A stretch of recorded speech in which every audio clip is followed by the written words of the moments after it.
冠军能留在自己的国家，能留在 LPL。It's been a long journey already since we went through the play-ins. No one really thinks highly of in-8 roles because it's always the Koreans and the Chinese teams that are very dominant. Every single time we've gone into like a stage, it's like, yeah, you're getting smashed by the other team. Like that's what the whole community is saying. And now I hope we can prove everyone wrong once again. 我觉得是必须要突破8强这个吧，这次又是在自己的国家，希望能突破一下。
Cloud9 战队。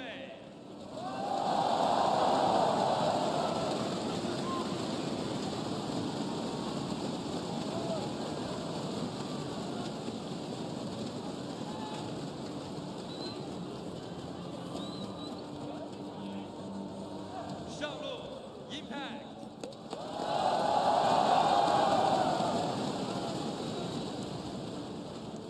打野 ，Contract。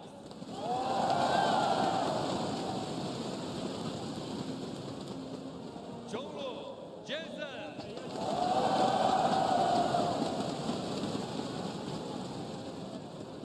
下路 ，Sticky。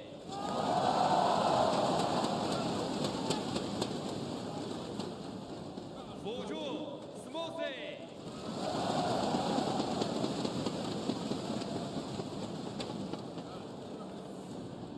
同样欢迎他们的教练员 Reaper 以及替补上路 Ray。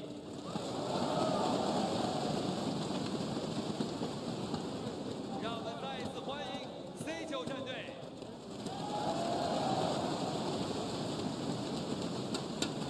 接下来我们要请出的是蓝方，也是我们本土 LPL 赛区的战队，让我们欢迎 WE。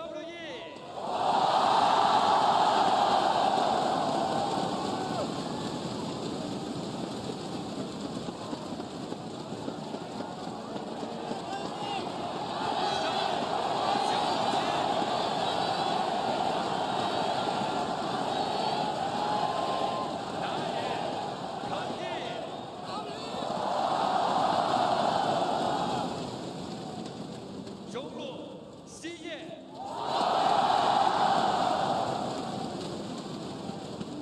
下路 Misty，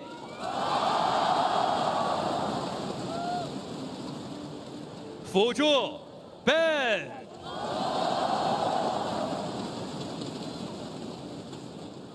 同样欢。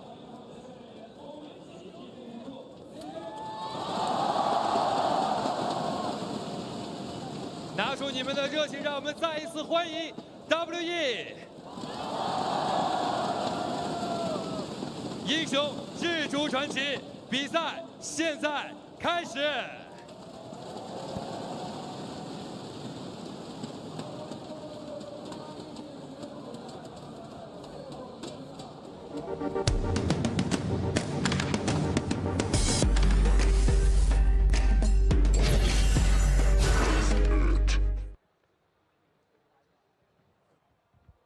of these teams as they take the stage here in Guangzhou, China for our final quarterfinal. Good afternoon, everyone. I'm James Dash Patterson, closing out the quarterfinals with Indiana Frosker in black, Alberto Crumbs Rangifo, and Sam Kobe Hartman Kensler. How are we doing today on this fourth day? Pretty stoked, actually. I mean, the crowd was super hyped. We've got to see Cloud9 and Team WE. I feel like I've been with both these teams the entire run of play-ins, and I just want to see how it ends. All right, well, bear with us as we are having some technical difficulties, so we are going to work through it as best we can here today. Let's go ahead and frame up the series by recognizing that both of these teams have... All right. Let's go ahead and frame out this conversation as both of these teams did play through the play-ins. They are the two remaining third seeds from their regions, and they're looking to move on and represent their regions in that semifinal. And if you weren't hyped enough for this match, you've seen these guys come in from the play-ins. We have more games than anybody else on the tournament, and we still can't really be certain about what these two teams are going to bring to the table today in terms of who's going to come out significantly ahead. It's also the dominating fashion of which those two teams made it through play-ins, going undefeated. Team WE then 5-1, Cloud9 3-3 on the day. All right, well, as we talk about these two teams and the journey that it took for them to get here, of course, both of these teams did dominate through the play-in, undefeated runs there. Did have their fair share of struggles for both of them in the groups, but also their very high moments. And what we need to recognize is that for Team WE, they look to be the second LPL team to go to Shanghai alongside RNG, who took down Fnatic last night. Let's talk about that series real quick.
Last hope. They've been in this situation numerous amount of times, but they have gotten to be used to this environment that I think plays a bigger part than many of us can really expect, because no longer do you have jet lag, your body's already used to the situation, and you're scrim partners and you're used to the meta because you've seen already 3 quarterfinal matches go so far, so you know what works and what doesn't. All right, but let's talk about key factors in this matchup, right?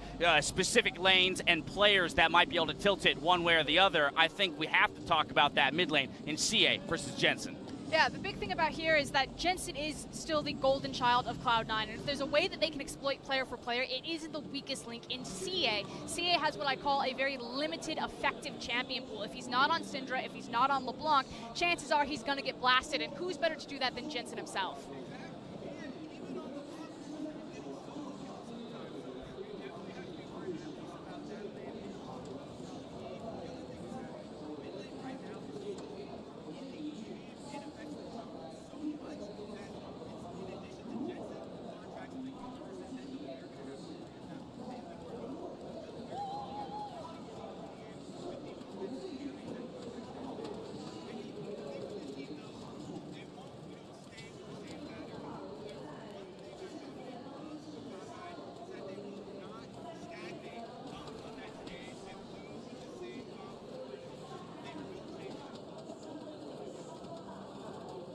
entire tournament. If we look at Team WE specifically, they were the first team to bring out that Caitlyn, but Cloud9 quick to jump on that train and say, hey, in that interview with Sneaky, we couldn't beat it, so we said, what happens if we take it? Exactly. It was not just the Caitlyn, but also looking at contracts as champ people who was playing carry, final game, realizing this is not working. We need to change when it matters. Switches over to the Gragas. We saw Jensen on LeBlanc as well, and a team that can adapt on the fly, especially in the best of 5, being able to recognize the patterns of an opponent in game 1 and keep going with that momentum is going to be huge, where I think a lot of my confidence in these team in this matchup comes in the coaches, both Hom and Reaper, excellent players at their time, veterans that have won championships.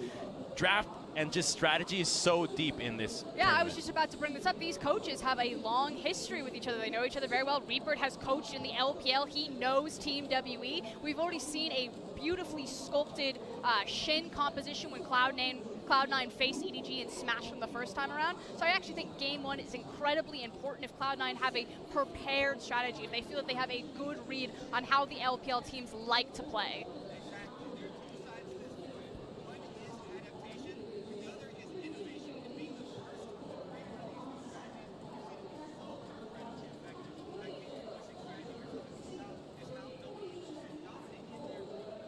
And now we talk about the importance of the mid lane, but I think when we talk about the mid lane in this tournament, so much of it is about how that mid lane spills over into the side lanes, and that's where I want to shoot down to the bottom lane. Mystic being a star player for Team WE, so much of their success has come off the back of his team fighting ability, looking at how much damage he can output as compared to the opposing ADC. If you look at any measurable statistic, Mystic is going to rank either first or second across the board.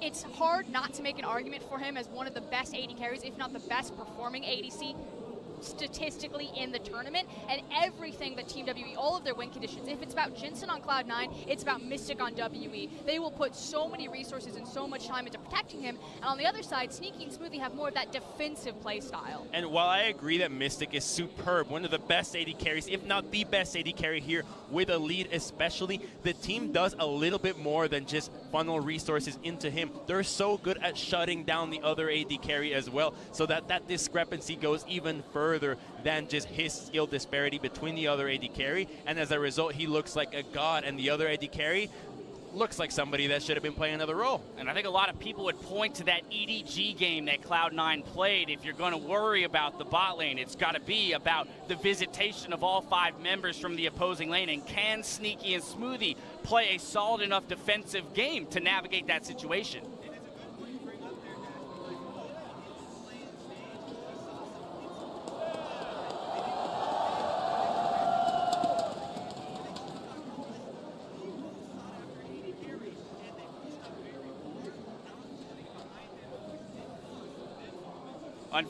Unfortunately, I got to cut Kobe off because I'm receiving word that your audio's not going out to the stream. So, as brilliant a point as you just made, I'm going to go ahead and redirect to my other 2 analysts. And we'll just kind of shove you over to the side for now. Yeah, get up nice and close. But we were talking about the defensive play out of Sneaky and Smoothie, and pointed out that in play-ins even, that was a target for some of the teams. And so whether or not they've shored up that weakness, if we're going to call it that, or found a way to, play around it, Crumbs, that's where I turn to you and say, where do you see this matchup hinging for Cloud9, and maybe even being able to find an advantage? So I actually think that a lot of this will also come down to the top lane in unsuspected areas that we haven't really looked at before, because top lane affects bottom lane. Every time that you have been in a bottom lane centric meta, it always goes down to who can impact it more. And then the top lane for Cloud9, the Shen, the teleport plays, the guy that has been playing tanks, basically giving his own lane for the benefit of the team, is where I think Cloud9 will get a big advantage. But that's not to say that WE don't have a great top lane that can do the exact same. Yeah, specifically on the Shin point, I think Shin can be a pivotal pick here unless we continue to see more of that adaptation coming into this series,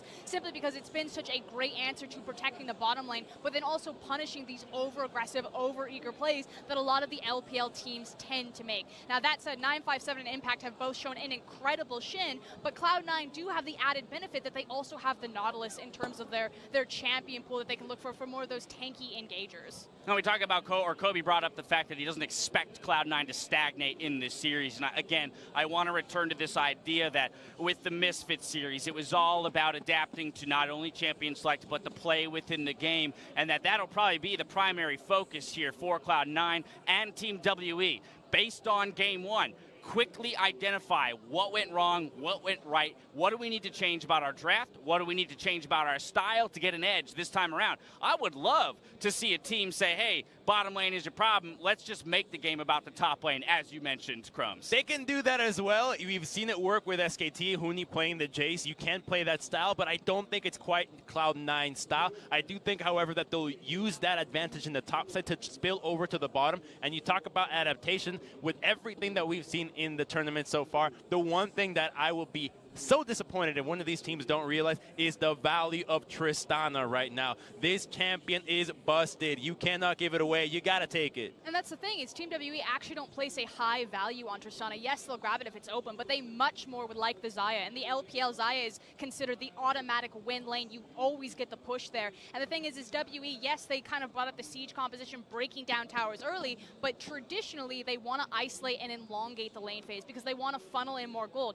They like the fact that Mystic is looking across from the enemy ADC, and they say, this guy can punish him and he can put him behind, so let's keep these lanes up and continue to draw out gold. And right now, well, looks like we are about to jump into Champions League. All right, well, there you have it. As we are jumping into Champions League, we talk about adaptability. Let's see what these teams have for us as we toss it up to the casters to get us into Game 1.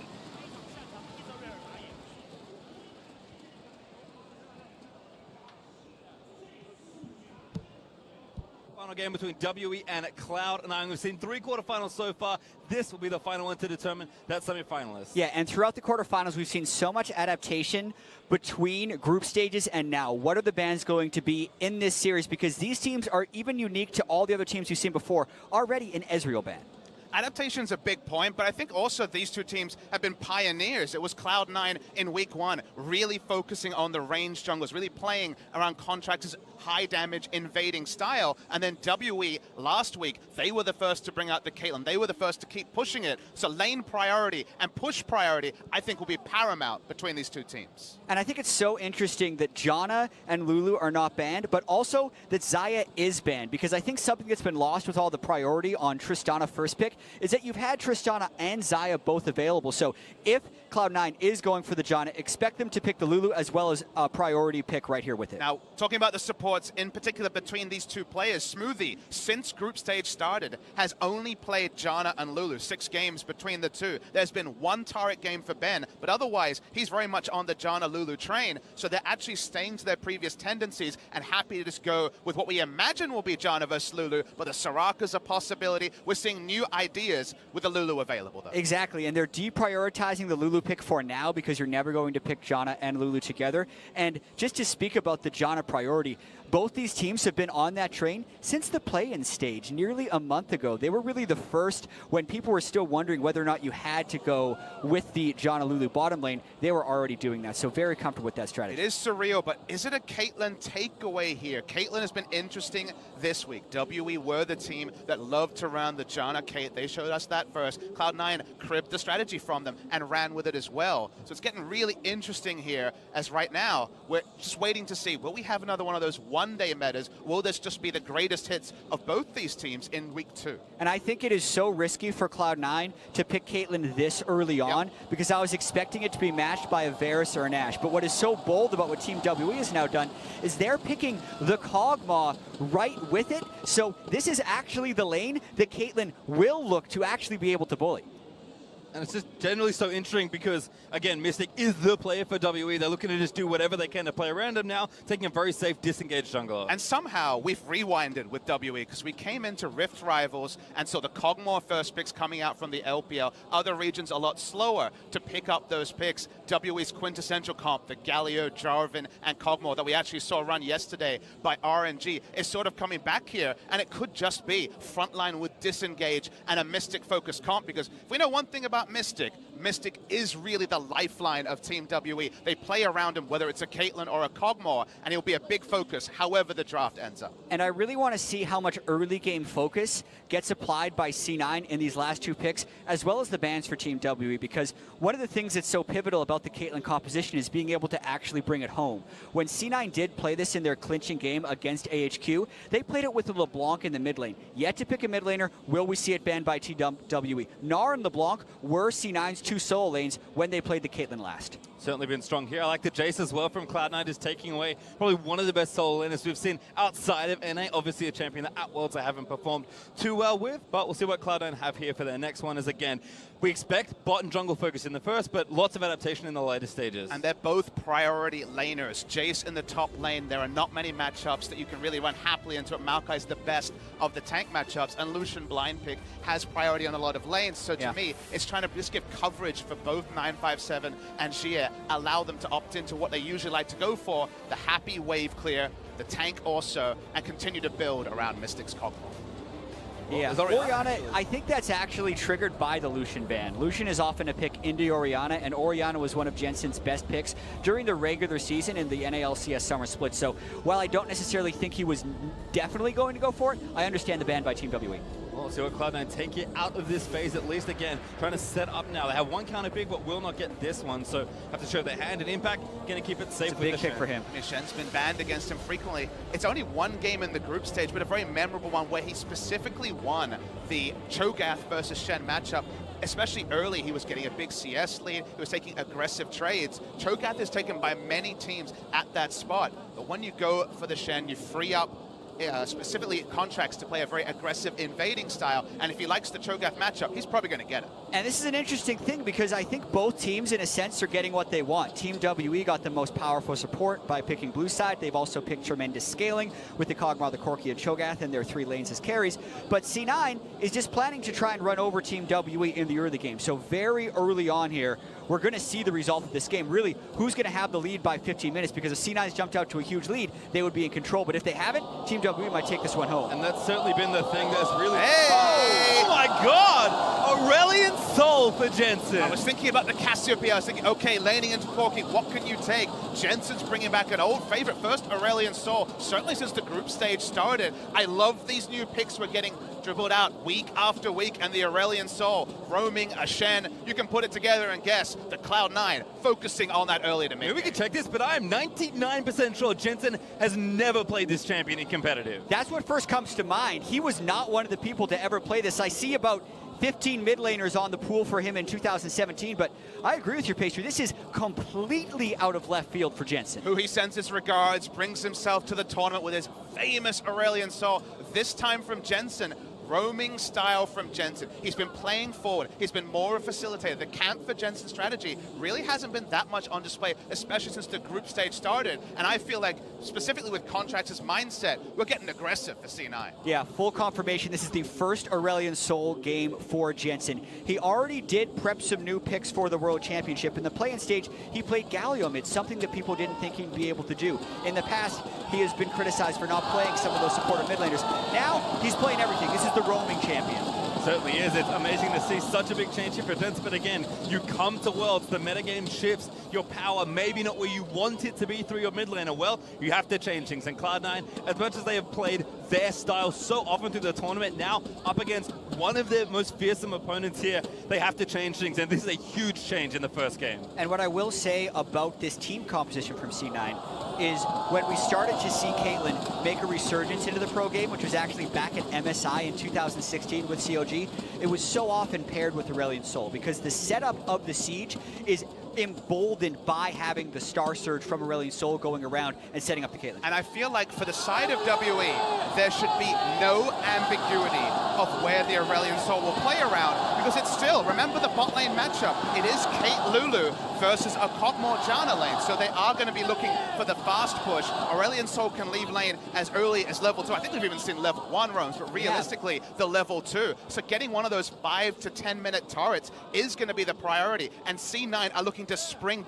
WE's own early game priority Caitlyn comp on them, and potentially even better with what Aurelion Sol can uniquely provide. And I do feel like it is so greedy by Team WE, knowing they're going up against the Caitlyn and the Lulu, picking the Kog'Maw, and then also starting with the Relic Shield on that Kog'Maw. So there is an opportunity for C9 to take some huge advantages here, but Team WE got here because of Mystic and because of the way they can play around him. So the confidence is not unfounded. And I love the point that you point out the Relic Shield, because this has not been the standard in quarterfinals. Groups, certainly, but in quarterfinals, Doran's Shield has risen to allow for just maybe a couple more minutes on the turret with more combat stats, with more regen. So going back to Relic Shield is basically saying, hey, we don't respect that you can push your timings as well as this comp may indicate. It has been Cloud9 style, but somehow we've ignored all of what has happened at Worlds. We've gone back to LPLWE in terms of what they want to do, pull it long. But C9, they're pressuring early. Already getting that lane priority in mid. This is what Aurelion Sol does. He gets the first wave shoved early.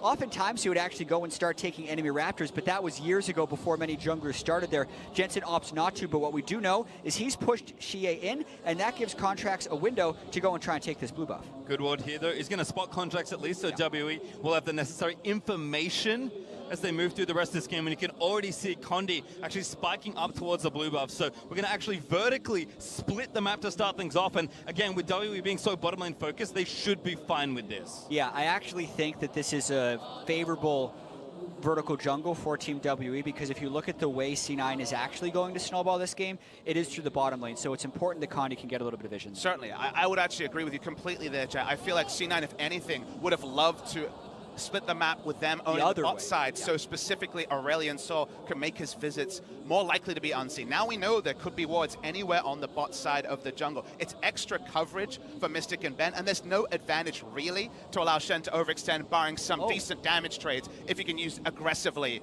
the taunt. But Papa Smithy, based on the lack of bottom lane control, and when Condi went for the blue buff ward, Sneaky and Smoothie actually fell out of lane. That meant that Condi did not counter jungle blue or any sides there, so he's actually extremely far behind here. Contracts full health, will be able to take Raptors, and then still do a full clear of his blue side. So based on the vertical split, C9 actually wins out huge.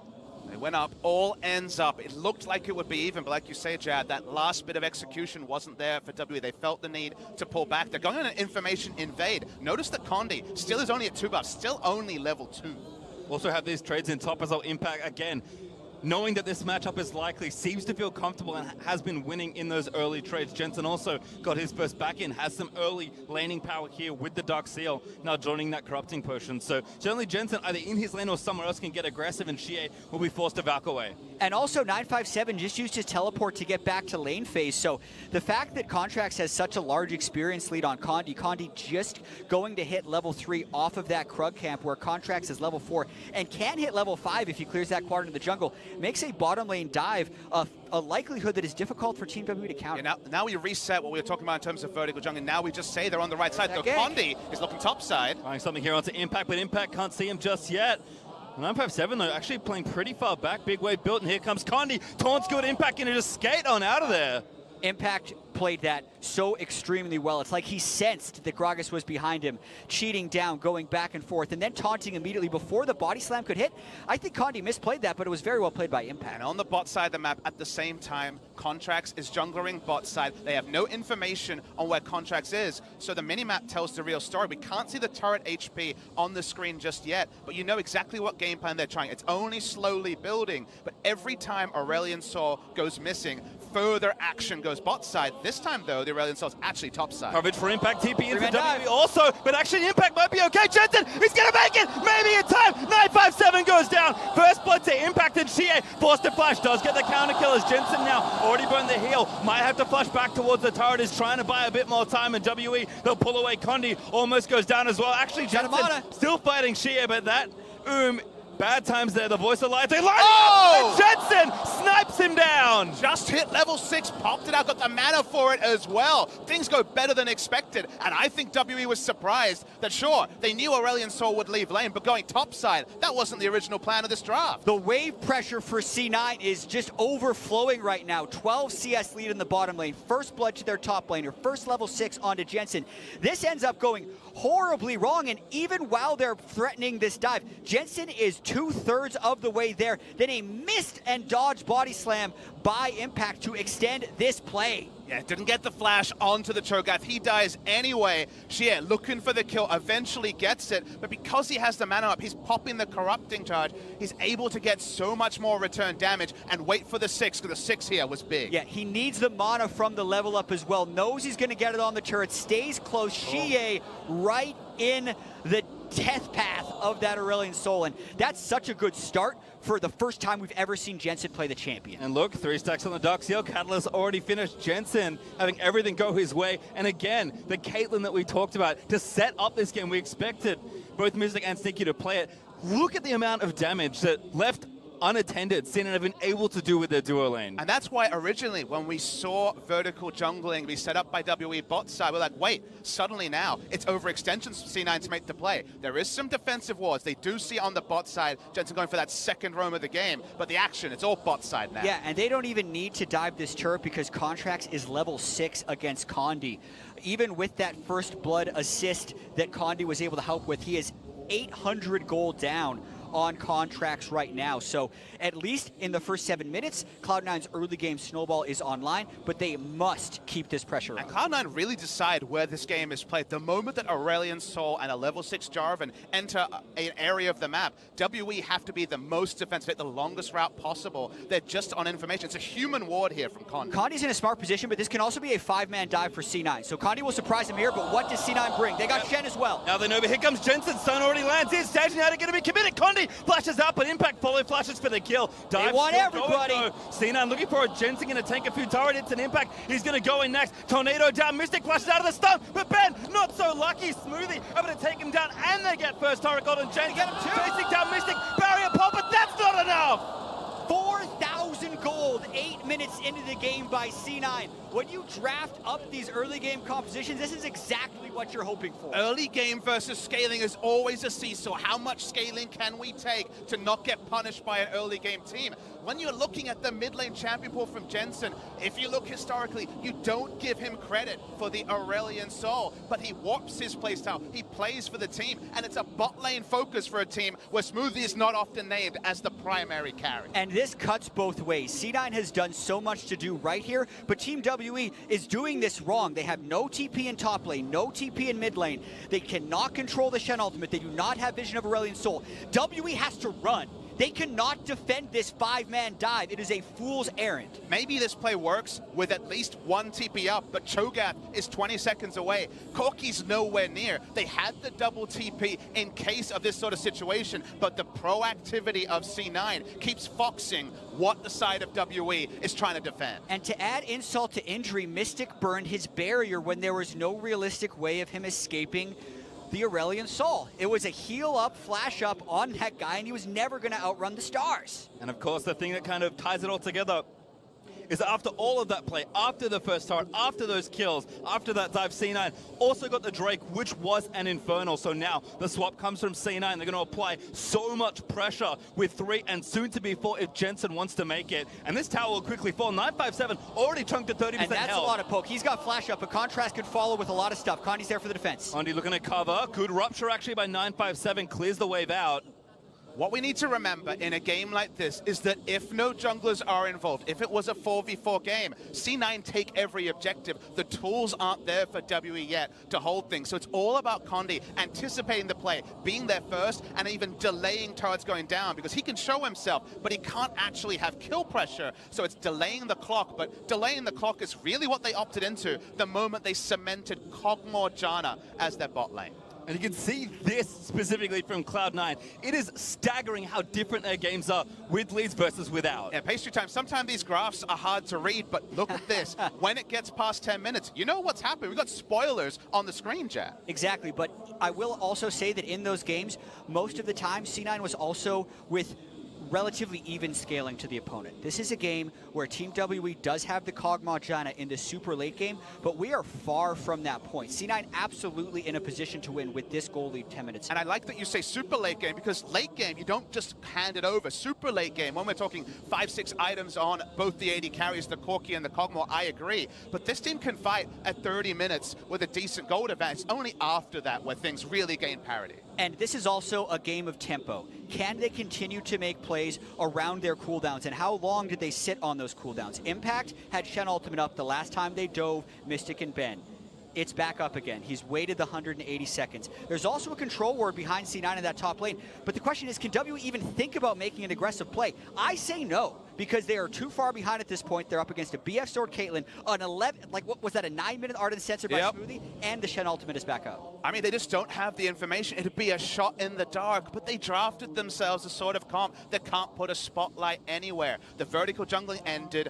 3-buffed was Condi, and from there, it's just been C9 dictating every move in the first 12 minutes. And look at this, Sneaky, just gonna wait, deny a couple of extra caster creeps, and then take yet another turret. Contracts also got the Rift Herald, so if he wants, they can move all that tempo to mid and just break open the outer ring of turrets. Yeah, and that was a tactic we saw long ago on the lane swap days to try and bounce back the turret, letting the turret kill every single one of your minions. He then stuck around for the cannon wave, so it's mostly irrelevant, and it's a little bit of golden now, but that just goes to show how far ahead C9 is in the pace of this game. And I do bounce up and down by the fact that really your notebook for Worlds 2017, it looked like it was going to be one page, Ardent Sensor, delay, delay, delay, but they've had to go back to so many old metas to understand the defensive support's coming back, the engaged support's coming back, the Rift Herald's used here, but so far, we've had so much variety, and this is another bit of it. And C9 is doing this exactly right. They get enough damage to the turret. Now they're going on to Con. He's going to have to flash. Yep, that's a flash out. Dunk there from Contracts. Commits the Cataclysm as the turret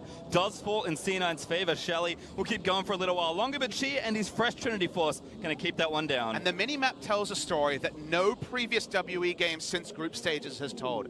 Kog'Maw was top lane. Whenever WE have fallen behind, most notably the Misfits game, their last game of groups when the 2v2 was lost, they would just barrel down with their jungler and try to get objectives, because their main focus is get gold on Mystic, get gold in their AD carry, hit 2 items, and sure, you might be losing in tempo, but you know how strong this team can be in a 5v5 when they know their own power with items. Just seeing Kog'Maw leave lane, thinking he might have to go mid with no item buy, he only got a pickaxe from it, lets you know that for the first time since group stage started, WE have been forced to actually react to the pace of another team. And I do think it's a little bit shocking the Team WE is in this state right now, since they were the team that debuted this strategy at Worlds. They understand how you get the advantage bottom lane, move it top, get the Rift Herald, break mid. They did it, and they were the first ones to do it, yet when they see C9 early lock the Caitlyn, it's clear as day going to be that.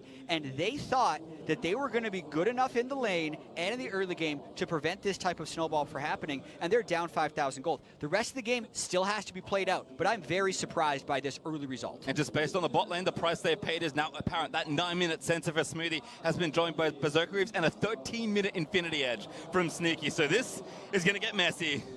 Misty and Ben, though, looks like they're able to back away. And looking at the way C9 is building as well, with a Cinderhulk Jarvan, there is a worry that C9 runs out of damage at a certain point. So they absolutely have to keep this tempo, maybe even faster than this with the way they're going. They've gone heavy on the tank ability, and they do have some very strong power points, but it will run out. It's getting harder to go so much faster, though, Jet. The easy objectives are all dead. The Baron, 6 minutes seems like a long time with how far C9 are ahead before that becomes an objective they can even set up for. Setting up control wards and actually assaulting inner turrets is usually more specific. A brush camp at level 9 from Agragas could turn from something, but I feel the same feel you do. They still feel like they're on a clock to keep maximizing, because the question marks do come in about 15 minutes. Exactly. Cloud Drake should be taken immediately. They need to keep the waves pushed. But I think more so, in the next 5 minutes, they need to burn WE flashes. I actually don't care if they get the kills out, because if they can get a flashless Mystic or flashless Xie, then the Baron force at 20 minutes becomes so much more threatening since WE won't be able to check it. And that's how C9 needs to win this game. They get vision control in the jungle, they burn flashes, and they take Baron at 20 minutes. Yeah, they're going to get ganked, Smoothie, Sneaky, and the rest of the crew almost there, but Xie commits the package to get himself away. Yeah, Xie is happy to just push up a minion wave and then back because there's nothing for Cloud9 to fight for. Basically, everything has been surrendered. They've been able to set up a side of the map where Kog'Maw can farm, which actually 3 minutes ago was looking pretty tricky, but for now, they've been able to do so because Cloud9 are pushing around the map. But we really are waiting for Cloud9 to go back, buy some control wards, set up somewhere, and try assaulting those inner turrets because there's just nothing else to fight for. It's helping as well. Impact on the Shen, of course, level 11 with the TP just about to come back up. And Titanic was his first item. So that pressure is there. Nice nado from Ben is going to deny contracts from Flag dragging over. But actually, again, this converted onto the top side, tier 2, Cloud9. Looks like they're finally going to try a siege, at least for a little bit. Exactly. And for as much as C9 is smashing, they are one team fight loss away from losing this game. That is the pressure you're opting into when you play these early game team compositions. Sneaky took a lot of damage, actually. Condi now looking for the flash. Doesn't have it, though. Contract's going to recommit. Ulti already out from Greg. It's Contract. Does the Cataclysm, but then flashes out of it. Sneaky catches him in the trap, but the Tornado's going to stop that. Jensen, looking for the snipe here, but again, C9 is happy to play patient. Really like the cast coming through from Condi. He hit away both DPS members, and Contracts realized he could be turned upon, knock him away. That's extra cooldowns forced by WE. They start the assault, the turret is still helping. Yeah, this is the setup. You put Caitlyn outside the turret, you have Aurelion Sol in tow, but they get such a small amount of damage onto that turret, and they haven't actually set up a very good trap line that push turns into pretty much nothing. Mid lane minion wave starts to push back. It takes about a minute to reset up where they were at, where they had tempo in 2 lanes and were pushing up. Trades for Impact are going well, but not necessarily completely one-sidedly. Jensen popping over, but I think 957 knows exactly what to do. Yeah, maybe a 1v2 could have made that a little bit easier to C9, but again, just transitioning through the lanes, trying to get a little bit more initiative and shove through. But the 2 marksmen on the WE side doing a great job actually defending from all these pushes. And again, despite the lead for C9, they haven't cracked the next step just yet. Exactly, because they have a lead, but they don't actually have the items that show that lead. It's a Rageblade versus IE. It's a Trinity Force on the Corki. There's a Righteous Glory on the Kog'Maw. C9 doesn't have the item power spikes currently. Everyone on their team is sitting on over 1,500 gold. And it's such a sensitive balance for someone like Mystic to be farming top lane with all this. It's basically saying, hey, I think enough cooldowns are down on Cloud9 that the chance of us being engaged on 5v4 is low enough that I can push an extra wave. And trust me, Mystic is greedy. He loves to get his CS. He loves to hit his 2-item spikes. It's so delicate, but now that the Cataclysm and other cooldowns are coming up, Mystic really needs his team to continue to delay. Every time you see Mystic getting a free minion wave, pushing out to get minions as far up as the outer top lane turret, that's time that C9 wasn't putting to optimal use. No, and again, they had a ton of gold to go spend, so I think, again, like Jat said, fishing for some flashes, trying to get something happening there, and just waiting for that next objective. Baron, for the first time, will spawn in 1:35, and Mountain Drake will come up in the next few minutes. So C9 playing certainly slower than we might expect, but you know they have something planned once that real critical point hits. Yeah, not being able to burn flashes and not being able to get substantial damage on the inner turrets is not that good for C9 right now, because if we look at the items that are actually completed, the Rageblade and the Trinity Force on the way to the Static Shiv on the 2 carries of Team WE are somewhat comparable to the damage that C9 have built on their carries. And outside of those carry positions, it is just tank and setup in this game right now. I believe both Shen and Jarvan are going for the rushed adaptive helm to try to counter the Kog'Maw damage. That'll be big for them, as we can see on screen.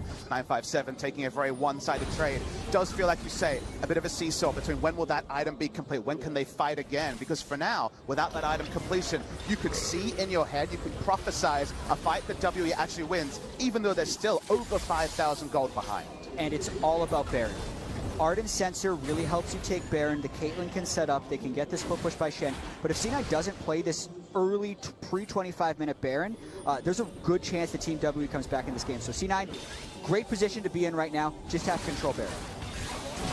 Cloud9 has been held maybe a little too long. That's what they got to worry about, though. Takes a big chunk of damage. Certainly not what you want to be. The Contract's going to try and make the play.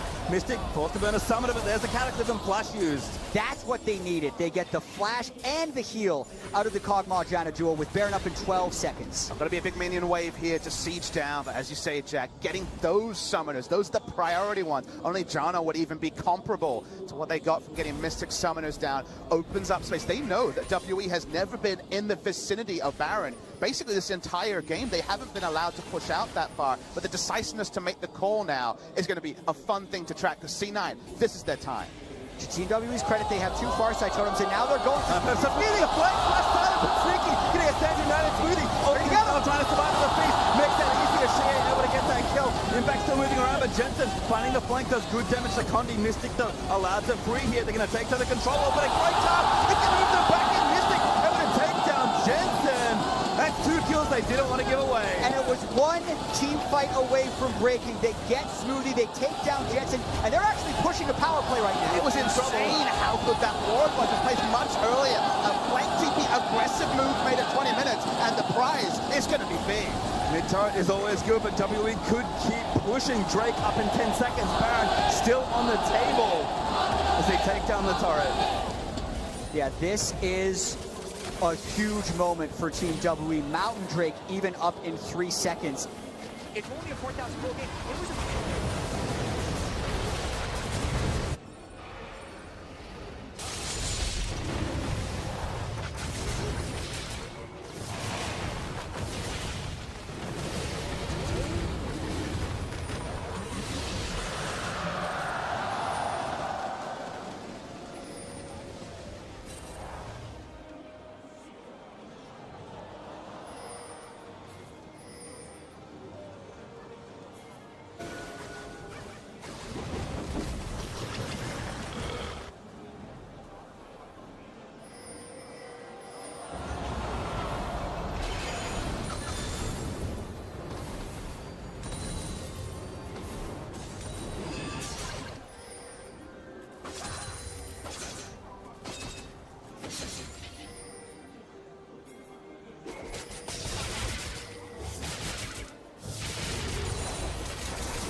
The 5,000 gold is not quite there, but it's close. Exactly, the lead has actually stayed about the same for Cloud9, but the precious time that WE have bought is likely worth a lot more than that. Cog still scaling up now with 2 items completed. C9's carries finally completing their next few items, but they lost the last streak. The Mountain went to WE, and again, all that work they did to get vision around the Baron, they have to do again. And Ben hasn't been threatened, which is a big thing right here. The Janna at level 10, even with the Ardent Sensor on top of the 2-item Kog'Maw, is a huge power point for Team W to play around, especially with that red buff. So C9's going to move towards Baron here because they have to control this, but it's actually really difficult for them to secure it at this point. And it took a wayward path, but WE are at item timings they are familiar with. It's 2-item Kog'Maw. The path that it got here is not the same as some of the other games we've seen where they just careen straight through bot lane trying to make plays. Condi might be face checking. Yeah, Condi does face check. In fact, with Code of the Colossus might be all right. Some from Jensen, not up, but Context does it. Shoots out, actually, it's the voice of life. Deals so much damage with Sneaky. Still taking damage as Impact finally TP's in. Mystic playing on the front line almost gets Jensen. It's all about Janna. Unless C9 can get onto Ben, interrupt that Monsoon. That was a rank 1 Monsoon, and it was enough to repel all of C9's initiation. Contracts had to flash out of that team fight. Team WE is actually starting to assume full control of this game. They are managing to last out team fights and get position on the map. The Baron wards that were a dream earlier before are now being contested at 23 minutes. The item timings are there. It's almost like much of the early game didn't happen. It feels like they traded down in turrets, but otherwise the feeling, the tempo of the game that was so within the grasp of C9 at 15 minutes is getting closer and closer to being out of their grasp at 25. Exactly. Those inner turrets have barely been touched by Team WE. The Mountain Drake went over to Team WE. C9 could not threaten the Baron very well, and they haven't found any initiations onto Janna. So when we talked about how we were surprised that Team WE opened this game poorly, that's still surprising, but this is now more of an explanation on why they were willing to, because the mid-game hold that they were able to keep up is putting them in a good position. And again, we're kind of still in a holding pattern here for this game. C9 are continuing to get gold and keep control of the map. But again, we have to look once back towards the Baron. Contracts takes out the speed shrine, might even hit the bloom here, as C9 do have decent neutral vision along the river specifically. But you'd think with all this map pressure, they've been able to open up more. But WE's defense has been so good. But you can see also here the map pressure they had. 2 lanes at the inner turrets and mid lane equalizing is gone. It's a lot more even now. So the thoughts of rushing down a Baron are gone. The setups need to be so much more precise. We saw yesterday big Baron steals. That becomes possible now, where before there was no way for Connie to even get ranged to contest that objective. 20 minutes hit, the Baron spawns. We see the amazing defensive setups of WE and even a proactive play, and now things are much more within their hold. And C9 definitely do look out of sorts. When they've made their Jarvan initiations, they haven't been a 5-man team, they haven't had their damage in range, and they haven't found flanking positions. Even Impact down in that bottom lane, now that both of their tank line does have the adaptive helm, is not winning that 1v1 against 957 to give them a teleport or global advantage. So none of the things that they need to play around to win are happening, and this gold graph has now looked like no other that we've seen from C9 so far. Xie actually just going to gank down here and lock up as good as the silence hits as well. Impact forced to flash as Jensen going to try and turn it back around, but doesn't ride the stun all the way in. 957 not even clipped. Remember that both teleports are available. We saw C9 on the minimap pushing around Baron, but Aurelion Sol is here. WE have the ability to react to the Baron faster, so not actually going to be a reasonable start there for C9. Yeah, and the tank Jarvan plus the Caitlyn and Lulu do not kill that fast enough. I do think that if C9 is going to execute this, you actually wanted the Warrior Jarvan to smash that game, one-shot the Kog'Maw before they could get their defensive items up, because it's starting to look like Team WE have their defensive options in place, and it's just a matter of extending this game to 40 minutes where they can win the team fights for free.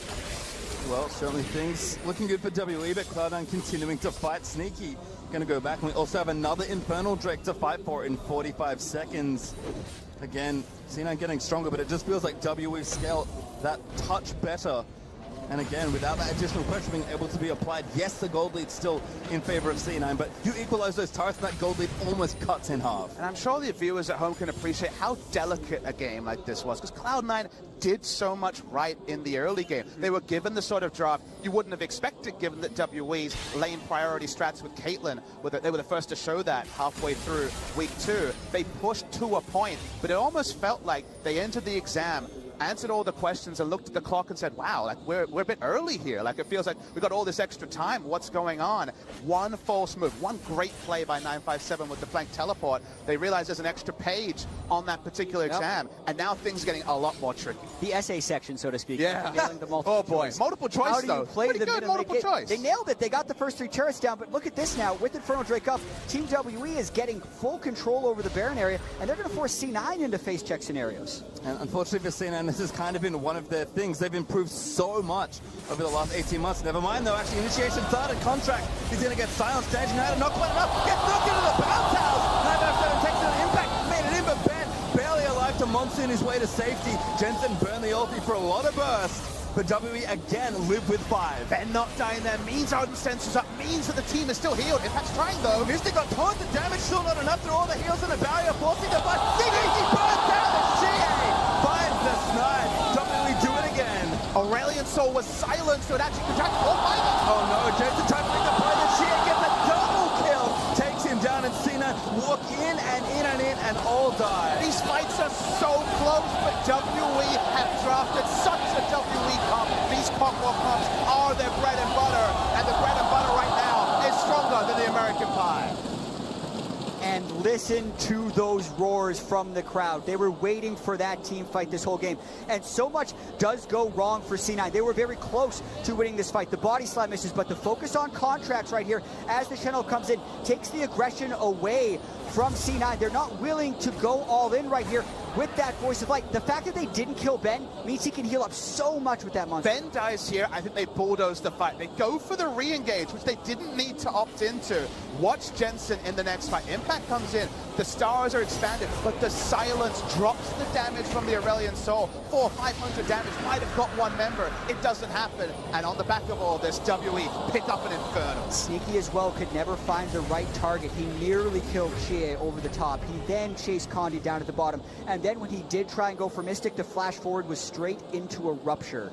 for that fight. Nearly might be the word of the day for game one here. The gold lead is gone. There's no gold lead for either side. WE have wrestled back what looked like an unwinnable position, and now they have the scaling advantage, and I don't even have a gold lead to their name. Yeah, and when we talk about why Caitlyn fell out of meta, these are the games you're talking about. Even if you have a strong early game, if the enemy team ever catches up, your damage falls off. You do not have the attack speed for level scaling. You do not have the same crit damage when someone steps on your traps. And you struggle to find last hits. They are absolutely outscaled right here. That 300 gold lead is effectively a massive lead for Team WE. WE even with the Infernal Drake to match. So again, really everything in their favor, especially with still a minute 50 left with the Baron to play with. 957 is going to give them the lead and tie up the turret deficit.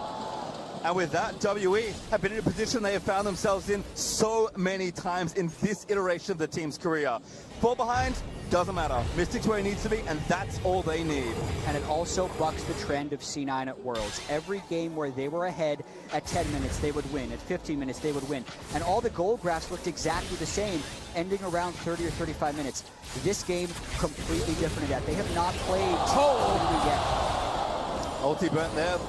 Play Lulu, keeping Sneaky alive again. I mean, Mystic is already enough of a problem, but Xie, another very strong late game carry, and would have pretty comfortably almost solo Sneaky. It's just such an interesting world where teams have shown strategies, shown 2 weeks to play, and then you make predictions based on that play, and suddenly they return to old trends. Goodness. This is LPLWE at its finest. Sneaky again just can't really stay here, and this turret's going to melt. C9 know they need to make a play, but they need to set up. Can't find it. Silence again. Finds on, and they're Sneaky. Getting knocked back in. No. Oh, not quite enough for the Gragas, and now C9 going to try and trade through, but Ben is doing so much work with Ajana ulti, and C9 just cannot hold. They're going to lose this inhib, and maybe more. Sneaky the next target, but he nets out from under Condi's body slam. 957 though wants to take him down. Rocket is good. Jensen back from the dead, out of the fountain. Towards it, into the turret. They grab the shutdown. Jensen also taking a little bit too much, but Mystic took down Jensen and goes down to Sneaky. Jensen is the one who carried that fight from the back end for C9, because that was nearly game over for Team WE. The start of that team fight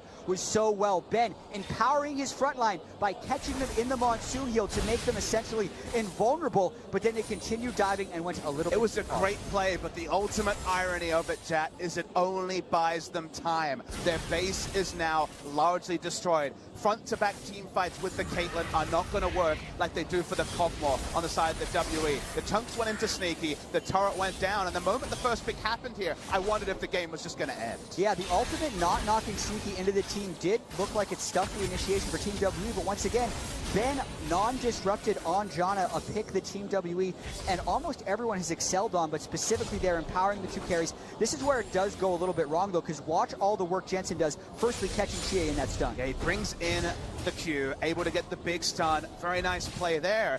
He wasn't able to clip any more damage. He went down, but Impact flashes, gets the Kog'Maw, and that means the game does not end at 30 minutes. And again, C9 going to do what they can, given what they've drafted for themselves. Certainly not ideal to find yourself back even at this stage of the game, but Caitlyn now with 4 items. Jensen with the Leandry's now finished doing a ton of damage himself. I mean, every teamfight damage number for Jensen has been impressive. Mystic, don't worry about him. He's just really good at playing a champion like Kog'Maw. I mean, the odds are stacked against C9, but it is possible WE will see what they can do with that mid inhib down, and that Baron power play almost ended the game, but for C9 fans, this time it did not. Exactly. The odds of Team W winning a team fight are much higher. But if Mystic or Xie do get caught out of position, you are still one team fight away from the game swinging in their favor. There's a lot of base destruction on both sides, so C9 going to try and make a play. Trying to get a bit aggressive. Jensen trying to build a big stun to zone them off this turret, but the siege will continue. C9 able to siege because they aggressively pushed out mid lane, even against Supers. They have a time, but it is a bit of a clock here. They should get the inner bot lane turret, but anymore, it's looking impossible. 957 also coming down, guiding the wave in towards mid. Sin and actually have to exit carefully here. They can group up for the Blast Cone if they want. Ooh, 957, maybe caught actually. Contract gonna give it the ultimate eruption dodge by everyone else. He's actually taking a lot of damage and forced a flash cast from Condi to separate the rest of the fight. C9 looking to regroup. Sneaky, need to be careful. Mystic, such a big crit from that net. It's a good amount of damage that C9 may be able to use to take control of the Baron area, but ultimately not too much burned by either side there. 957 just losing flash, and his stone plate should be back short. Impact's able to teleport top. He still has Stan United, so using that cooldown to reset lanes is the right use of it for C9. They will not be making a teleport flank with Shen anytime soon. So they go back to pushing out lanes. They'll have to aggressively push out mid again if they ever want to recreate one of these turret sieging points. We've definitely felt like we proclaimed the game over, at least heavily on one side earlier, then of course the big comeback. Now it feels like WE in full control. You just wonder if there could be that one big play to turn it all around once more. Yeah, it's definitely not over until it's over, but that gold swing does indicate a massive comeback with Elder Dragon up in 17 seconds, 2 Elemental Drakes on both sides, and Baron being up at the same time. It is a lot about playmaking and who can get the right initiation, because even when Team W was down 6,000 gold, it was the fact that they got a numbers advantage in a team fight, and that's what C9 needs to try and orchestrate here, because if they fight even numbers against Team WE, they most likely lose. Buying time for Impact, though, does take another turret, so at least space and pressure being applied by Impact is even moving closer towards the inhibitor turret. Wave's already there. Impact going to force the question now on WE. Mid lane control is so important. They have the package on the Corki as well for a little bit longer. They're just going to push up here, and now they're forcing the fight. Jay looks pretty one. Sneaky with the stage. Now it's going to keep him alive. Contract finds the dunk and the rupture tag Sneaky. Now again, Condi going to get locked in. Impact following through with the taunt. Maybe got a little too fast. Spirit's Refuge nice as well from Impact and Mystic. Moving forward, but the W's going to wear off eventually. And now Contract, beautiful tornado, stuffs the re-engage. WE needed to fight to draw out the ult. They do. They look for more. Can't get it. It ends up very even. But now you don't have to stand united if you're C9. And Ben's Janna has been stellar. He saved all of his major cooldowns still for the next fight. Look at Contracts and Smoothie, very low, trying to heal up with Redemption. But Team WE still have a lot of tools for this fight. They know they can't face check the Baron area. They're blind as Contracts eats damage from CA. Sneaky with a big rocket. Gonna get tagged again by the poke of Mystic's ulti. Jensen trying to find a stun, can't quite get it onto Condi. And I think Jensen actually made a mistake there shoving the wave when Sneaky needed it to heal up. He's at half health right now, and the minions are no longer there. That puts Team WE immediately into the Baron. They're forcing this. They have the Cho'Gath. Sneaky again moved up, the Baron already down. Good feast there from 957. Impact into the backline of C9 trying to play this. Jensen knocked up by the rupture. Silence not going to quite follow. Mystic kept back by the voice of light. Frontline holding though for WE. And no real initiation here. Cast is down. WE are all about walking up to an objective, having the tanks in the front, and using their double 80 carries to park them down. We're actually seeing C9 make a straight translation to Elder. They're trying to rush this. They might be able to get there. Double TP is on Team WE. 957 rushing in. It doesn't have ulti though. 957 just going to play interference. Rupture, can he tag it? No. Sneaky last hits the Elder Dragon. And it's all about the recall game right now. No empowered recalls on C9. They need to get back to base to defend against this Baron up Team WE. What we can say about C9, through all that craziness, even with the compositional advantage from WE around the Baron, to their credit, C9 had both their side waves pushed out in a massive fashion. Look at this huge grouped wave on your screen, and top lane was similar. WE did not have minions working with them while they were making that Baron hold, and even with all what we've said so far, at least C9 setups have mean that we're still within one team fight on either side of the game perhaps ending. Yeah, and so much of Team WE is into Mystic, but that is also because Ben has done such a great job supporting him. Through the group stage, you can see a stark difference in these teams' damage distribution. So much has come out of Contracts in the group stage, but that's different this game as he went full tank Jarvan. He also had the gold lead that a Warrior Jarvan could have been arguable for the early game. In this type of late game scenario though, yes, the tank Jarvan is actually better as far as buying time. And even him just going Jarvan is a surprise given that C9 were leaving Jarvan open as a style in their earlier games. They had 4 games of ranged junglers, 2 each of Graves and Ezreal. They were showing no priority on Jarvan. The Jarvan early was the first sign that perhaps a surprise would be laid, a trap would be laid in the draft. The Aurelion Soul was supposed to be the cherry on top of the cake, and it certainly was early. But this is, again, another team iterating what we've seen earlier, showing us new things, and it has certainly worked to a point. Well, don't forget, WE still have Baron for a minute 20, so that bottom tier 2 falls swiftly as WE take the easy siege. 957, the teleport still cooling down. And Infinity Edge just completed by Mystic, now stacking crit to go with all of his on-hit damage from the Rage Blade and the Blade of the Ruined King. So an even larger threat than he was before. And the word even does not describe how the frontline battles will go in this particular next fight, though, because the armor stacking has not happened from C9, understandably. Going for a Contract, splashes in. Impact also getting ported through. Condi maybe in trouble with the rest of WE are here. Condi eating down with Impact force back to the team. Just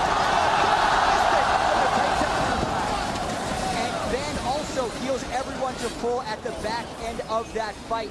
Contract's probably flashing a little bit too early. You have to be able to trap Xie in either the Cataclysm or in range for the Shentalp if you're going to make that play. 957 wasn't there. They did not feel like they could win a true 5v5, but they can't even burst down one member before the massive dinosaur regroups. And now once again, WE going to take at minimum an inhibitor. They're going to be sniffing for the end. They still have the Baron buff for one more wave if they decided to go in for it. Well, tagged there by Jensen to 957, but again, he takes almost no damage, and the Warmox will erase all that very quickly as well. WE just retake the mid inhib, and now surfing towards this bot lane are going to maybe look for another turret. Again, Impact dead, but 10 seconds till we're back. A second inhibitor will be really big for WE because the sort of stand we saw from C9 around Baron was only possible with 2 lanes pushing against 2 super minion waves. That'll be really hard to do. Sneaky in trouble with trying to heal back up with the Ardent Sensor, kiting around a lot of that. CC actually 957, maybe in trouble. CC, no, stop it! Goes down to Sneaky.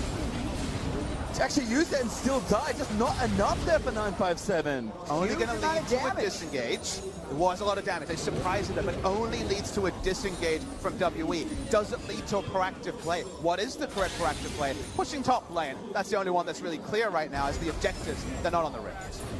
I will say one thing that is helping C9's front line is the double copies of the Gargoyle Stoneplate with the Locket of the Iron Solari. That's a temporary 1,500 or so health shield that they can trigger in these team fights whenever Mystic is pressing W to go for that huge amount of damage. And when you made that analogy earlier about C9, Papa Smithy, about nailing the multiple choice, maybe the middle of the test was the short answer. And they're doing a pretty decent job on the essay portion because team comp-wise, they shouldn't actually be staying in this game. And if this game had ended at 32 minutes where it looked like W would roll through, you would wonder what C9 came away with from this game. But the fact that it's been extended, the fact that C9 has showed excellent play almost against the odds in the late game just serves as a taster for what the rest of this series could be. C9 had a wonderful early game.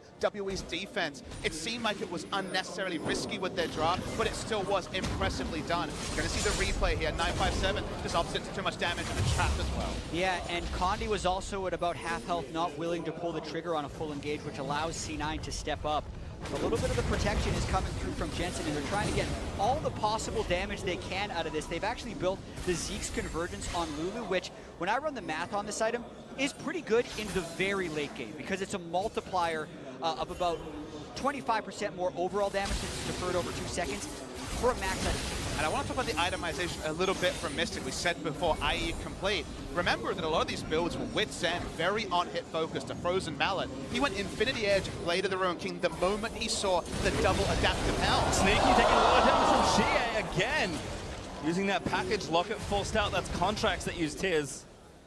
But Impact holds his ultimate, and Sneaky should be able to heal up as long as Smoothie's next to him applying no shield. Yeah, that matchup was just stacking not on Sneaky, so he dies real fast. I just cut my point there, but he had to vary his damage profile here on Mystic, so he just didn't get completely answered, specifically by magic resist stacking, and especially the adaptive helm. Well, C9, hold on. Sneaky stays alive as a very big Cho'Gath. Gonna wander down towards Impact, who's trying to get the pressure started again. This time in the bot lane. Impact does need to keep doing this because, again, C9, we talked about pure 5v5 is not going to look too good for them. So optimally, Impact is out applying pressure on the side lanes, and C9 can either force something or try and seesaw the map pressure. But with Baron back in 20 seconds, another big point of tension is bubbling. Yeah, with the package up, you're wondering if Team WE is going to be willing to go for the engage, because as much as we talk about C9 not threatening Team WE hasn't threatened C9 that much in the last 15 minutes or so either. They don't really have engage. You know, that is something they are lacking. They have great siege setup. They can win most 5v5 fights when they're enacted on even territory, but C9 just saying no even fights. Sneaky again. Yeah, Xie holds the package, and Sneaky healing back up.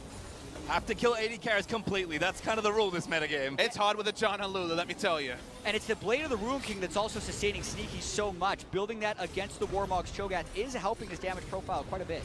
Well, inside track for WE onto the mid inhibitor, and it is down for now, but again, Super's riding in, might threaten the Nexus turret. C9 gonna take the long way around, maybe. This could be a big point of conflict. Team W want this control so that they can then cheat towards the Baron, but C9 don't want to let him out. Split onto Sneaky, moves it back into the team, and the Wild Growth is burnt down now. 957 the target, but Mystic is unleashing hell. Again, WE now actually on the wrong side, but Impact took too much damage there. C9 don't really have cooldowns. Yeah, track them on both sides. Stand United wasn't used. Ben has his ultimate, just redemption to heal everyone to full. Ironically, it's benefiting Sneaky to have a Raptor camp to lifesteal up. He gets back to full health. Only Mikhail's of the actives is available for the supports. If there was some way to heal the C9 front line, they would be more confident about this play, but they're going on Baron regardless. They're going to force here. They kind of have to. They do get damage on the 957. Sneaky going to dodge that next rupture, but Xie so threatening even without the package. The front line's just too unhealthy. Sneaky gets knocked up, but he's going to get away. Ben gets tagged for a shot. In here back up, that might buy some time, but WE's top lane, side lane also working in their favor. Impact is back to full health, in base, waiting for the Stand United option. Creeps in the top lane as the minimap are hitting down the inner turret. Yeah, and that's where C9 want to cheat. They actually want to clear that mini wave. That turret's most likely dead. That's why Impact is on the way. Contracts, though, still very low. Very unsafe as Sneaky keeps taking pot shots from the Corki. C9 forced to see Baron control. Condi even looking for the flank here. Not going to land it, Sneaky. Be careful! Contract doesn't quite get the knocker, but there's the stage and the wild growth again. 9 seconds the target, Mystic, and Condi almost go down. Jensen did so much damage with his ultimate. This is where not opting for Warmogs and instead going for Stoneplate Locket is actually hurting C9 because Contracts has not been able to heal up as many other Warmogs tanks would. Meanwhile, Ben did heal fairly substantially with the ultimate, and 957 has the Warmogs. It's lose-lose here. Baron's so low, or it's on base. Jensen not here. Contracts maybe can find a miracle steal. Doesn't get it. Bink is good, but he flashes out to safety. Now Impact trying to tank the brunt of the damage. Xie moves back in. It's dead. Taken down by Contracts. 5v4 for C9, but Baron went to WE. What a big mistake by Xie. They play around Baron for 8 minutes, and he just steps forward to get rid of the next 60 seconds of that power. Just like C9 at 15 minutes, WE held all the cards at 46. It's not even about the comp, it's where they had the minion wave at. Jensen had recalled, wasn't even there for the Baron take because he needed to answer the minion wave. He quickly had to veer over. It was the right decision to start Baron. They secure it, and then Xie getting just slightly over-eager changes everything. Contracts tried, but he was not going to get it over. Exactly. It was a 4v5, and the Smite and Feast were actually comboed properly from Team W, but then he Valks forward way ahead of his team. Insult plus injury there. That was bad news for Xie. But again, almost back out. 10 seconds left for the Elder Dragon spawning in 15. Cloud9, it's their turn to try and play proactive. Yeah, and I think C9 is going to force right around the Elder Dragon, maybe try to get some poke down right now. Doesn't it? Does have TP, but yes, still dead. Now back alive. Committed instantly. And that's what he should do. Team W wants to get mid lane control to then push C9 off the Elder Dragon. Well, again, WE still positioned well, but C9 have the priority now again, racing down towards the Elder. But this will be risky if they go for it. They're going to rush it, and it could cost them inhibitors or the game if they don't get this. Notice there are no summoners on the initiators, but summoners on all the carries. It's so difficult to pull the engaged Condi once. 957 can't get in. Elder Dragon over to C9. Impact over to Taunt up. They're going to try and burn down the front line with the Elder Dragon buff. Sneaky going for the damage, but Mystic is positioned well. It's so tight as a redemption. But oh my god, that damage. Voice of Light flashed out of by Mystic.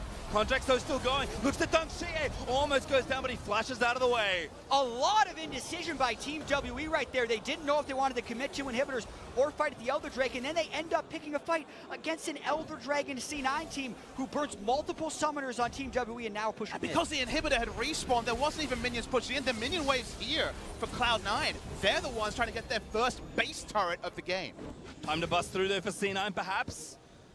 Kind of wears out. Big sideline pressure from WE, maybe preventing a potential siege, so the tension barely dissipates off of Summoner's Rift. C9, they'll reset. What if I told you that at Worlds 2017, WE would get heavily beaten in the early games? They actually have the fastest average game time at this tournament at 31 minutes. They were the ones that delayed the Caitlyn strategy. C9 were number 2, and using their own strategy, used it against them.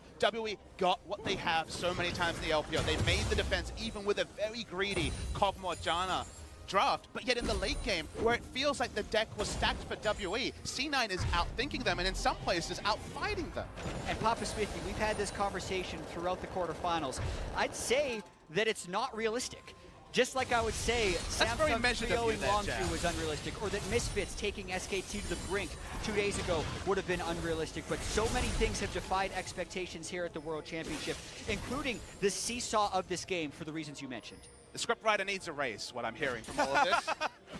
I'll let him know as Baron is spawning in. C9 actually still have about a quarter of the duration on that Elder Dragon left. Sorry, that was the Baron buff wearing off. We'll get A lot's back to happened, where we're lots happened. going.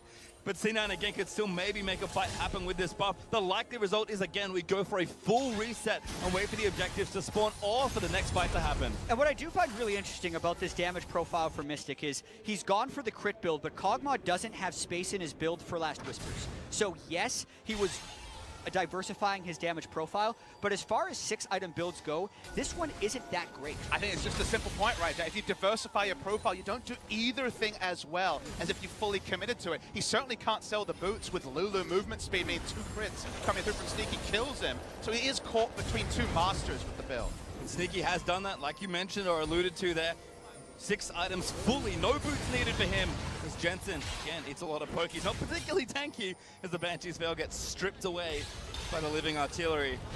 And all of a sudden, we're in a 50-minute game 1 for our last quarterfinal here. It's going to have to do something that almost no team in the world can do. That is out team fight WE in the late game. And what's crazy is they couldn't win a team fight 25 minutes in with a 5,000 gold lead, but suddenly at 50 minutes, they've actually been advantageously facing WE. I'm going to give C9 a little point of credit. They couldn't buy a team fight. They couldn't get a team fight. They weren't getting access to one. They were flanked with what they wanted. But you're right, they couldn't engineer the team fight they were set up to win. And now we're in that surreal spot where the ones they're supposed to lose, they're very competitive. And when we said C9 couldn't engineer a team fight, we're seeing the same thing from Team WE. The teams with the advantages in this game haven't been able to push them. They can't get through the front lines. And when their carries do step up, they're getting blown up. Xie vouched forward for the trap at the Baron area. The first fight that C9 lost that gave Baron over Team WE was a sneaky flash forward into instant death. So whenever either of these teams have tried to be too proactive, they paid the price. And let's talk about how WE actually can be proactive. It's difficult. 82,000. Wow. It's a lot of Sneaky. Almost double.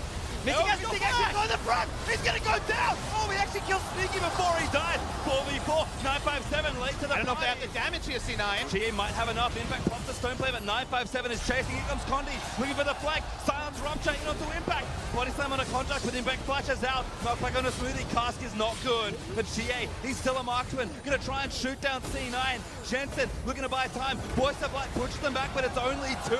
Gets interrupted. They're still running his contract. Goes back in, flashes out. Has to save all his teammate defense right now because one team still has an 80 carry. It's Xie from the mid lane. That's why they're feeling confident right now. Sneaky was killed with both summoners up in an instant. That's the high damage from both sides. And him dying means that WE, they've got Corki. They're happy to push up. Not only that, Papa Smithy, Lulu Wolf, Lulu heal. So unsurprising, everyone was tunneled on killing Mystic. They forgot that he would do damage back to them. That could have been a game-winning fight for C9, but Mystic returning the damage on his Sneaky, and Sneaky not using his summoner spells keep this game open. Sync death time, as that was almost simultaneous as we'll watch it again. They were feeling so good. They're like, wait, Mystic doesn't have flash. This is our time. They get their man, they take him down, but watch the return damage on Sneaky. Oh my Holy crap, God. those 3 autos. Crit, crit, boom. He also got his spells off on him. The ultimate did get him in the end. The Shen ultimate was used onto Impact. Defense was an afterthought for C9 when going into that fight. He did 5,000 and a half damage in the midst of getting killed. He couldn't even control his positioning. It was the previous Kog'Maw, it felt like, in that particular area, the one that had the 5 attack speed cap and just couldn't actually stutter step. All right, He stutter step. roller coaster's not done yet. Baron is up, Condi flashed up in the Cataclysm. Everyone's back alive though. Mystic running back towards his team. Not there yet. In a temporary 5v4, but 957 here for the flank. Contract does so much work onto Condi, but now Mystic finally arrives. Rupture misses from 957. Redemptions reset both sides of the team fight. Mystic, he took down Jensen. How is Mystic finding these crits in these team fights? It's still hard for C9 to run through, but without a rally soul there, here they come. Sneaky has to play the fight of his life, but Xie straight into that. Damage is driven his life for longer. Condi, but it takes him down. Mystic fighting contracts, but he gets that kill.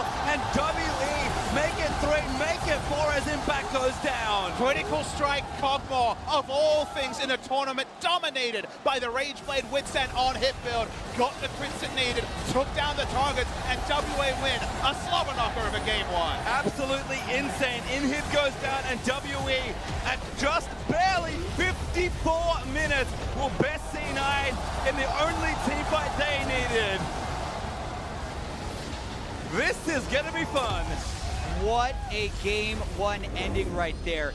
Mystic didn't have the last whisper, so he couldn't kill tanks. So he decided to just ignore them in those last few fights, going straight onto Sneaky, going straight onto Jensen, and getting those last hits, finally cut through the front to back. There's going to be a lot of mistakes that both these teams are thinking about after that game. Team WE, despite the exuberance of the crowd, are not happy about the way that game played out, and neither is C9, because C9 was in a position to win after 6 minutes, and then 54 minutes later are the losers. Our preparation for this series told us that a lot of these teams, these two teams, had a lot of overlapping strengths in the early game with how they were playing the game, high tempo, fastest average game time, and yet we didn't get it what we expected. We saw C9 go so early game focused, get the maximum from it, WE bring back their style, delay the game to a point, but the mistakes after that were very, very surprising from both sides. I think chiefly with WE, who were in control of this game for what, 30 minutes, at least where the draft and the power spikes had led, and yet it took basically one fight to decide it all. Yeah, and if you're looking at Sneaky and the damage he was dealing in that game, it was absolutely insane. But the unlucky thing there was he had a great game highlighted by 2 really big mistakes. The flash forward in the Baron fight and not using summoner spells when they pick Mystic, because if those 2 things do change for C9, we're having a much different conversation. The damage charts, I'm checking right now, he did 96,000 damage in that 54-minute game. I think that might actually eclipse the record for damage per minute in the game. I'll have to do the quick math because it was set by Uzi yesterday at over 1,500. It may have just been surpassed. Just breaking records all weekend long, but to get their thoughts on how Game 1 played out, let's send it over to the analyst desk. Time. Before we get into the analysis, we would like to take a moment to apologize for the audio issues we're experiencing today. These are only affecting the broadcast and not the on-stage player experience. And because of this, tournament officials have opted to prioritize gameplay and competition over production value. We are working to optimize the broadcast quality and will update you throughout the day. Now, the good news is that it's brought us all closer together, literally. Dash, you're in my zone.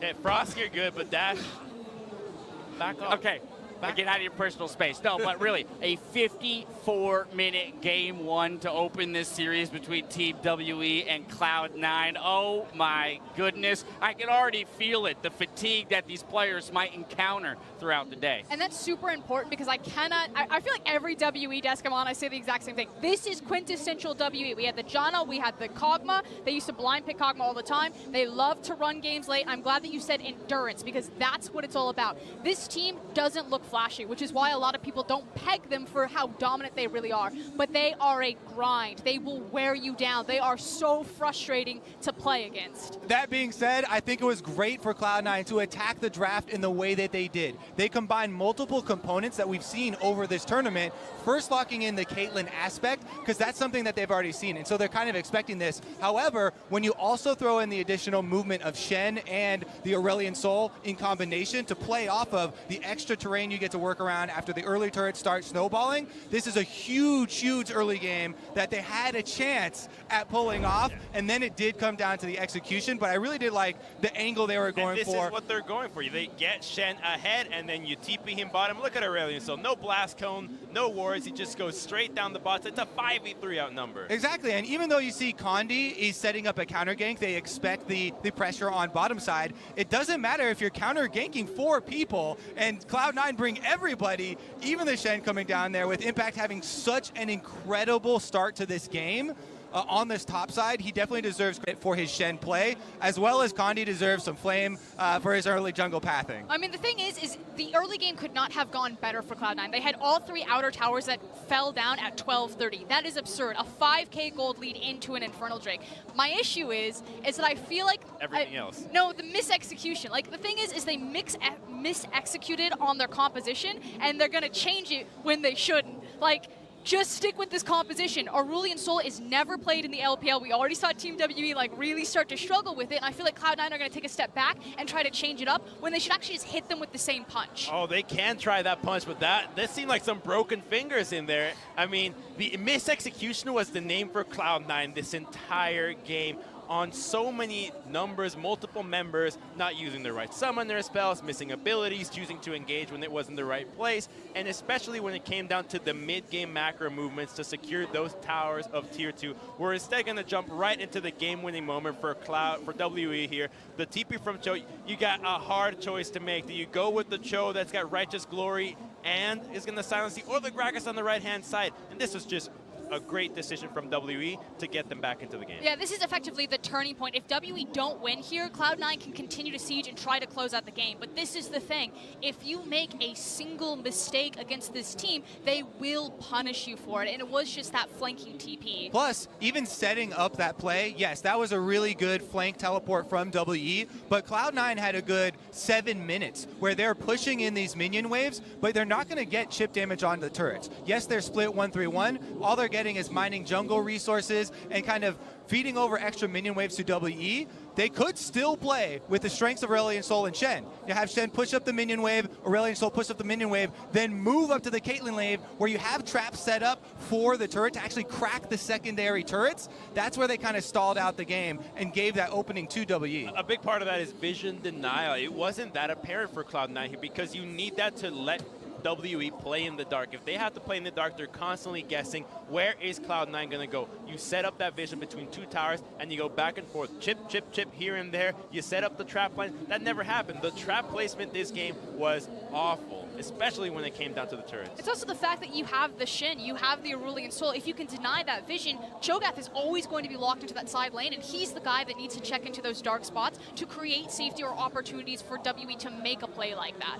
Even the duration of a teleport channel is long enough of an advantage if they're instantly in there with Shen and Aurelion. All right, well, of course, there were places where C9 could have executed better, but I think it speaks to the closeness of these two teams, the fact that the game did go to 54 minutes, and we did find ourselves in a pretty epic final team fight. We're going to take one more look at this one, brought to you by Acer Predator. And I don't want to take anything away from Cloud9. They certainly were valiant in their late-game team fighting. Sneaky especially a lot with his DPS. I know we have some records that were broken there, but the thing is that Team WE, they want the game to look like this. Yes, to the viewers at home, it looks super tense and it looks super close, but WE will take this every single time because they believe they're just better at it. Especially because of the comp that they have as well. If you're the one piloting the extra Infinity Edge carry here in these late game team fights, then they definitely want them to be more structured like this. That's why we continually saw Cloud9 just try and initiate whenever they saw someone. They knew they had to use that element of surprise if they were going to try and pull out one of these late game fights. And as we watch the rest of this fight play out, Frost, you kind of touched on it real briefly. We do have to recognize that once again, in a loss, interestingly enough, we have another world's record being set. This one by Sneaky on that Caitlyn for DPN. 1,781 damage per minute out of that Caitlyn. Of course, they were indexing into him being able to carry all of those team fights. And yeah, I mean, you're whacking damage. Joe and Gragas every time. Your numbers are going to be absolutely insane, but when you look at the share between the carries, it evens out. Now, you said you don't want to see Cloud9 necessarily abandon this strategy. Let's focus in on Game 2 here. They've elected to move to blue side, so having taken the loss on red,